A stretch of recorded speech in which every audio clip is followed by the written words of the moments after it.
নিজেকে বেশি অপরাধী মনে করিয়েন না। আপনি এত ভালো আল্লাহ পেয়েছেন, আপনি এত ভালো রব পেয়েছেন। বনি ইসরায়েলের একজন লোক ৯৯ জন লোককে হত্যা করলো। তারপর সে চিন্তা করলো আমার ভালো হওয়া উচিত, ক্ষমা পাওয়া উচিত, জাহান্নামের আগুন থেকে মুক্তি পাওয়া উচিত। বাবা আমি এই জাহান্নাম সহ্য করতে পারবো না, কিভাবে আমি জাহান্নাম থেকে বাঁচবো? তখন সে একজন জ্ঞানী লোকের খোঁজ নিল এবং জিজ্ঞেস করলো যে আমার কি ক্ষমা হবে? ওই লোকে বললো যে না না, তোমার তো ক্ষমা হবে না। একবার তারেও মেরে কতজন পূর্ণ করলো?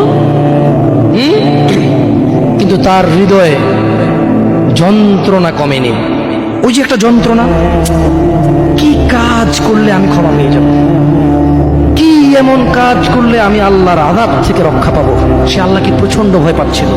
এট দ্য সেম টাইম সে সিদ্ধান্ত নিয়েছিল যে সে আর হত্যাই করবে না, সে ভালো হয়ে যাবে, অন্যায় করবে না, সে অন্যায় করবে না। কিন্তু তার ভালো হওয়ার জন্য একটা গ্যারান্টি লাগবে যে কে আছে এমন যে আমাকে বলবে কি করলে আমাকে আল্লাহ ক্ষমা করে দেবে।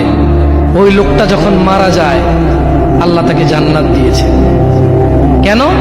সে ভালো হওয়ার ইচ্ছা পোষণ করেছে। আপনিও ভালো হওয়ার ইচ্ছা পোষণ করেন, করবেন তো ইনশাআল্লাহ। আর ভালো কখন হতে হবে? কালকে?